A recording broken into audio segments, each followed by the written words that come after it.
the bench today we have a Leek Varislope preamp, which is the matching preamp to the Leek Stereo 20, which I'm still waiting for a transformer for. But while I'm waiting for that, I thought I might as well get on with this preamp and try and get this, well, working maybe. It's in pretty rough condition, and what I've got to do really is go through all the resistors and capacitors and make a list. But also I think I will take the front panel off because it's so disgusting. It needs a good wash in soapy water, and it's a fairly simple circuit. It's got, this is just one channel, so there's two pentodes, EF86s in each channel, and the whole thing runs on fairly low voltage.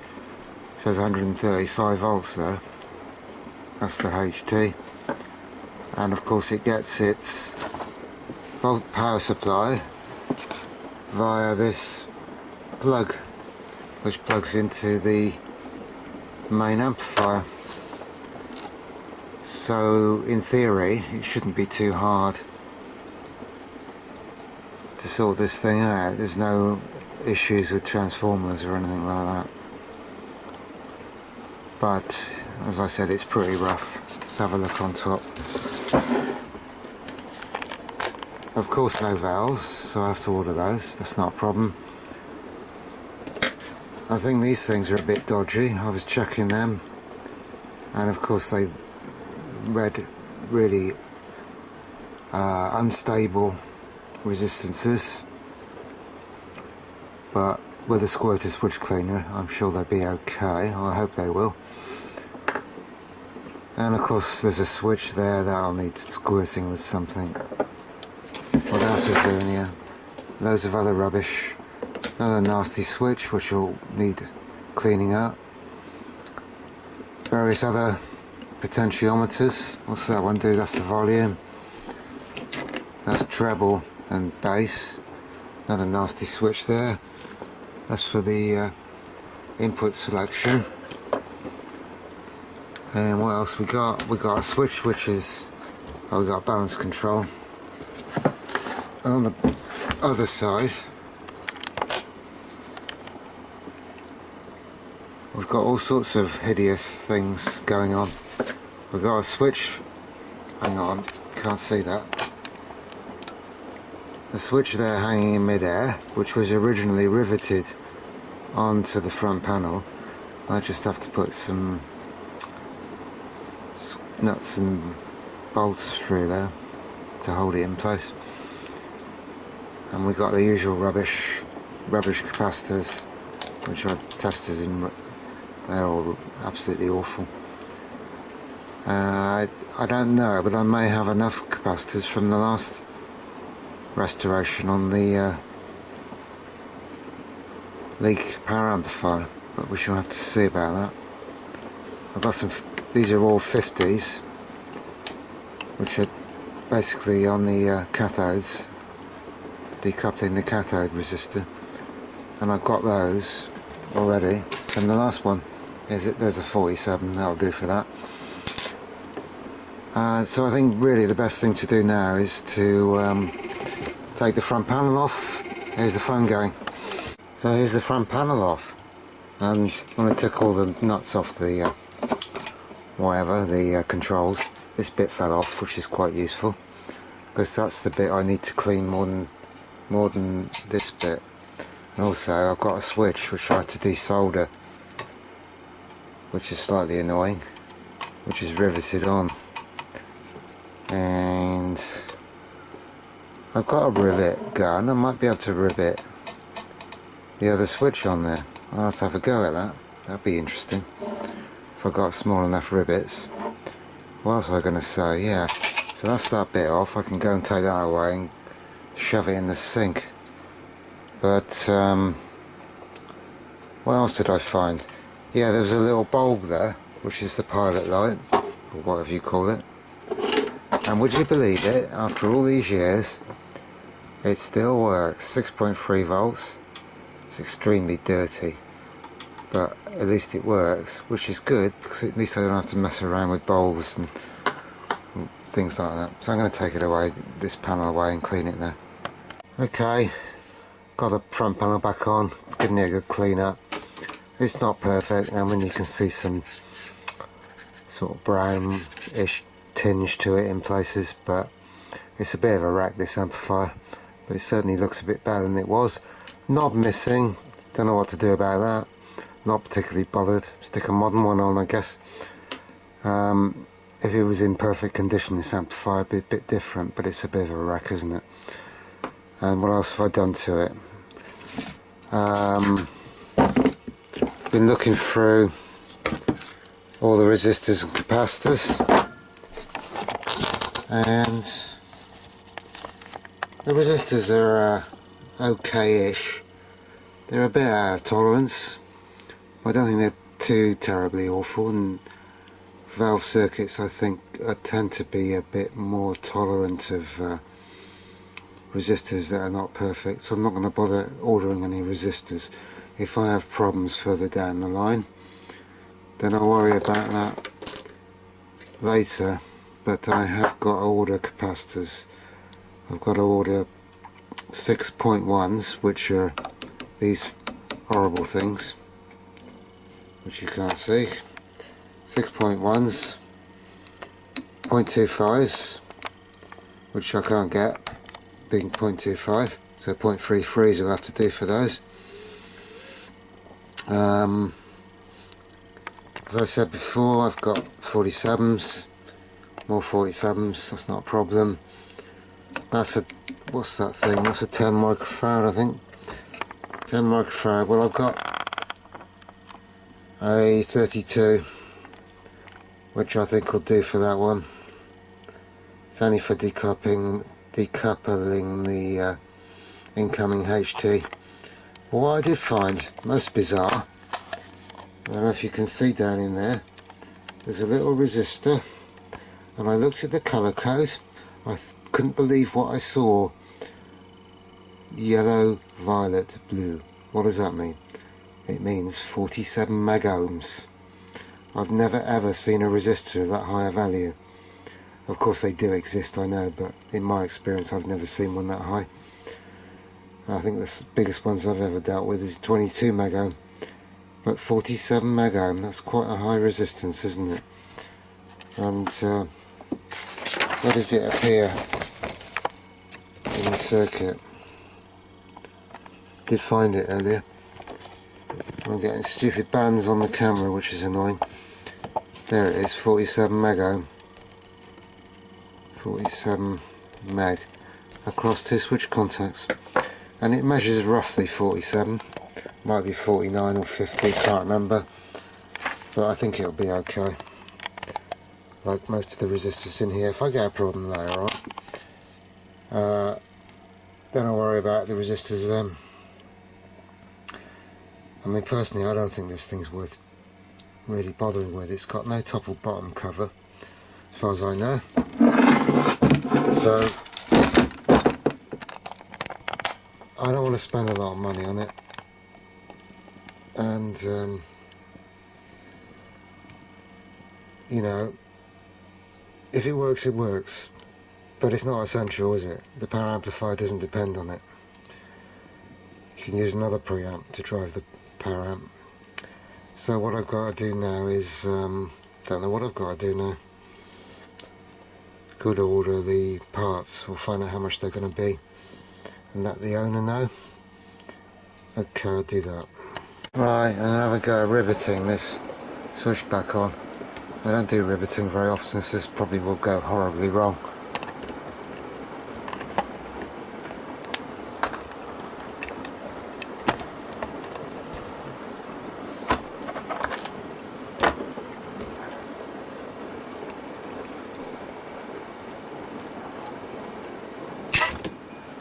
I suppose it works.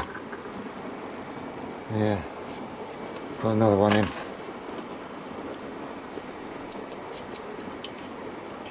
What am I doing? This guy go through there. Sorry. Oh God, what's happening to this thing?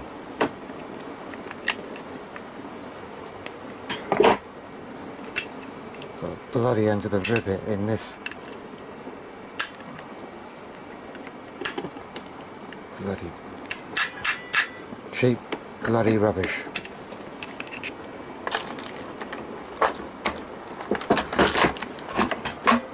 Right, let's have another one.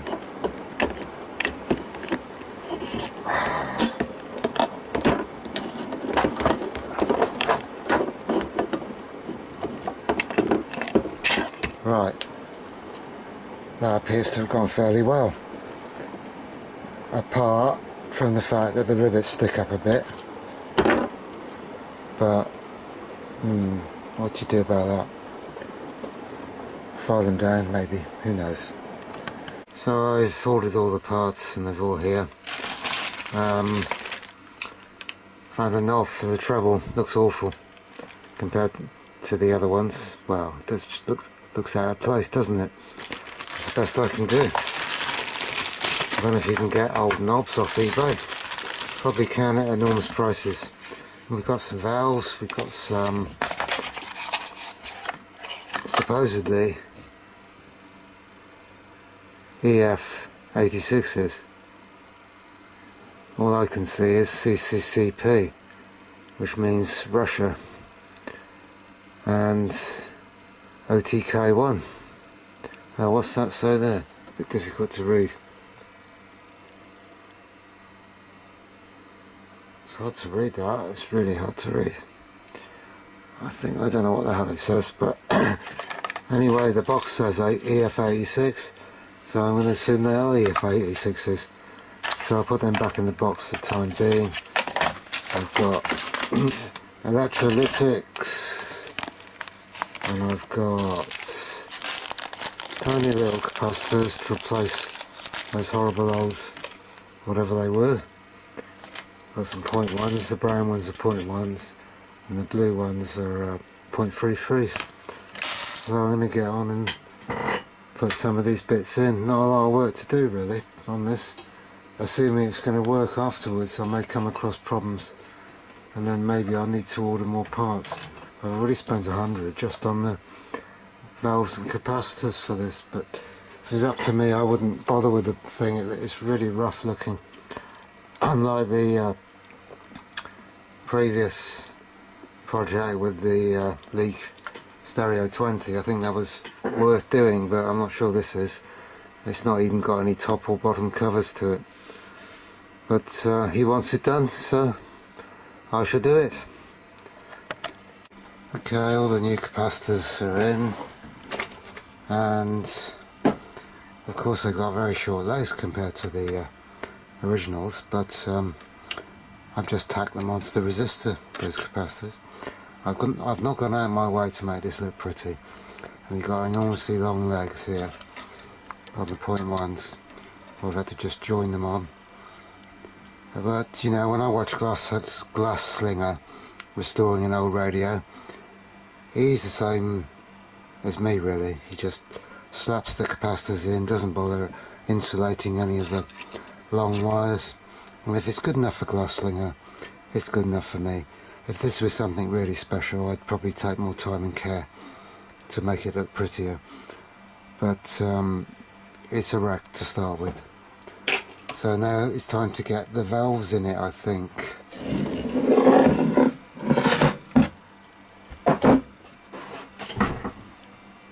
And we've got some little springy clips that hold them in.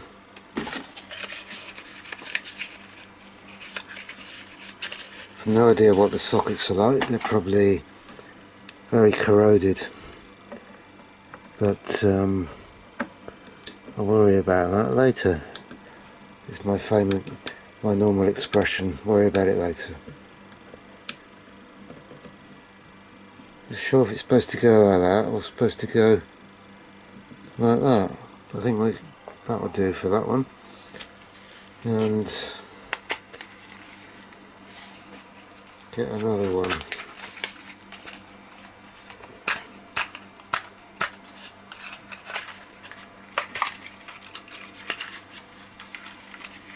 Alright, another one.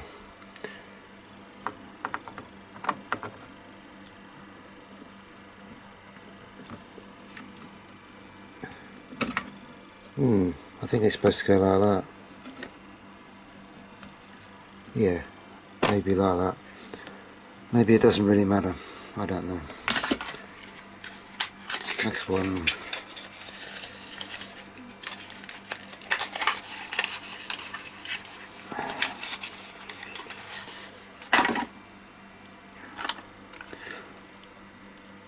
I don't know what the wiring's like on this thing. I'm just going to assume that all the wiring is okay. Yeah. First of all, before I stick any HT on it, I'm just going to connect some DC to the heater connections and see if we get some illumination. Last valve. Quite hard to see. Don't like that much.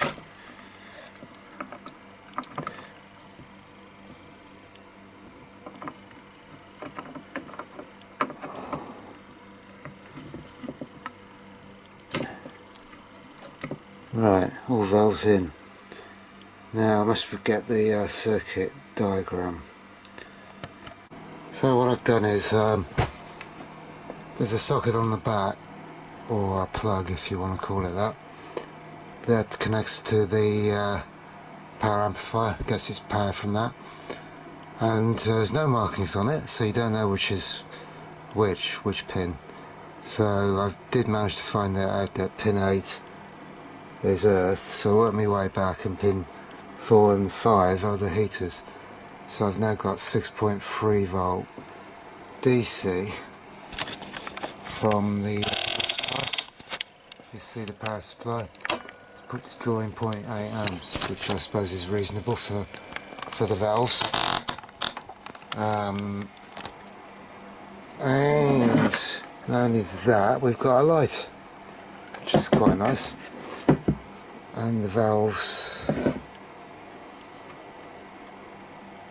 barely warm,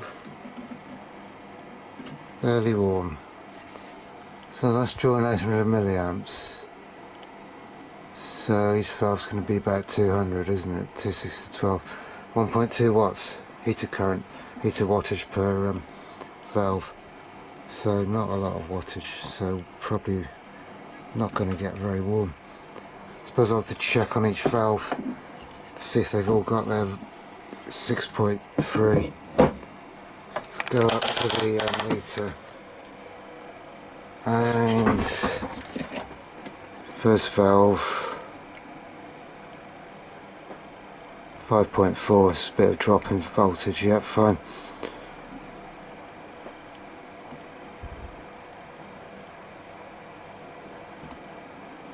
Dodgy connections, that's alright.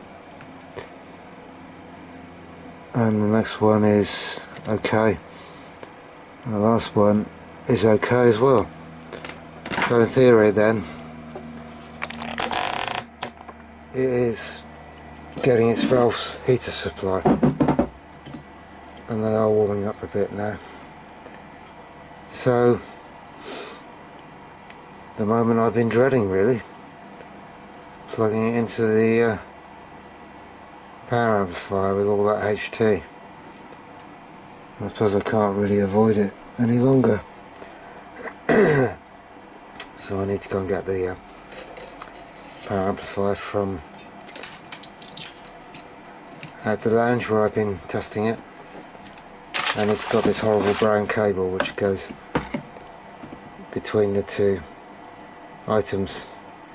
Should check the continuity on all these connections really. So go and get the power amplifier and whatever.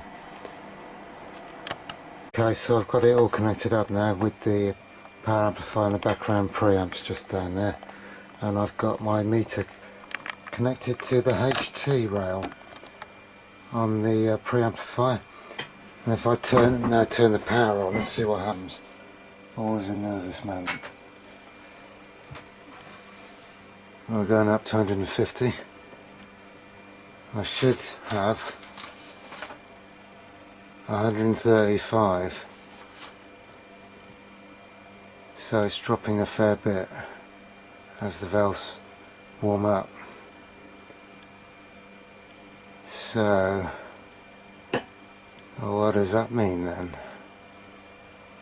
I think it means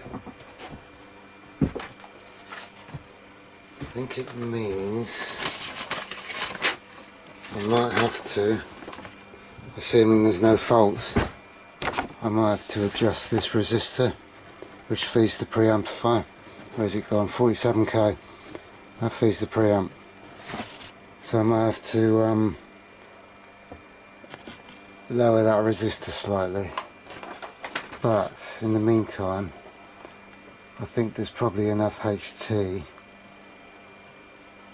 to get this thing working. But I also should check heater voltage on AC, so I'm just going to turn everything off,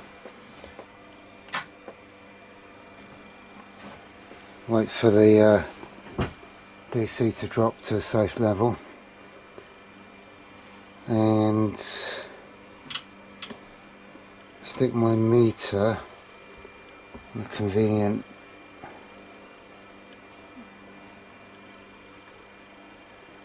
heater connection. Right, so now to go to AC volts, turn it back on again. That's reasonably promising. It's a bit on the low side, maybe. Yeah, a bit on the low side. I'll wiggle the plug a bit. Probably enough to get the valve working. As the valve warms up, of course it draws less current. Still a bit low though, 5.7 volts.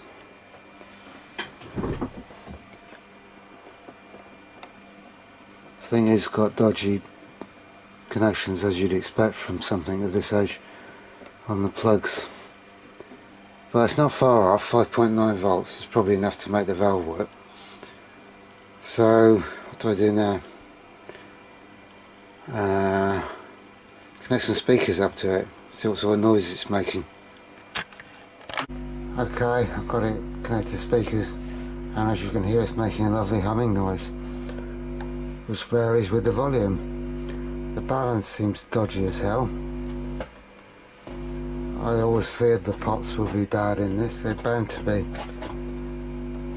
Filter doesn't do a lot, bass does though. Nice, even more hum. Treble. I don't know how well you can hear the hum, but there's no signal input to the preamp at the moment. And I've got it on tape head, so that would, I imagine tape head would be extra sensitive. Pickup makes less hum, tuner makes no hum at all, tape amp makes no hum, mic makes slight hum, so maybe leave it on tuner, at least it's not humming so much. But of course having this all open like this is not the ideal way to do a high gain preamp, is it? It needs a bit more screening. I think the next step would be to try and shove a signal up it. So let me rewire all this crap. Okay, so just to conclude this project, I was getting low HT coming in from the power amp, about 90 volts, so I've had to change the 47k resistor there to 22k, and I'm now up to nearly 130. So that's all good, and now it seems to be working perfectly. I've got a CD playing at the moment, and the balance was a bit dodgy, but I've cleaned that up. This CD is supposedly copyright free. It's the balance, fairly crap speakers I've got in the workshop. So I'm going to just take it all in the lounge and put it on my main speakers. Okay, so now got it in the lounge, it's up there. And that's the amplifier on the floor. And there's the cat on the windowsill. But anyway, let's see if it sounds better on these speakers.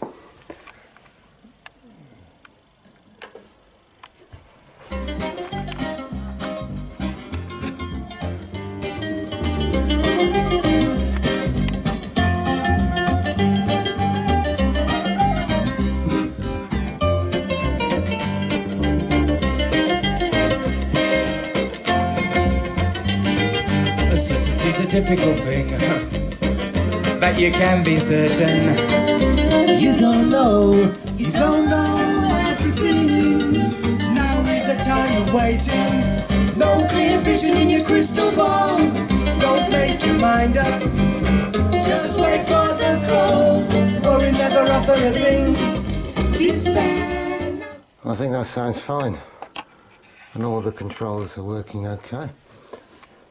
Despite being probably 50 years old at least, they cleaned up quite well with switch cleaner. So I think that's about the end of the video. I hope you got something out of it. I'm not sure I got anything out of it, to be honest, but at least I've got another piece of equipment that I've managed to rejuvenate. So thanks for watching, and bye for now.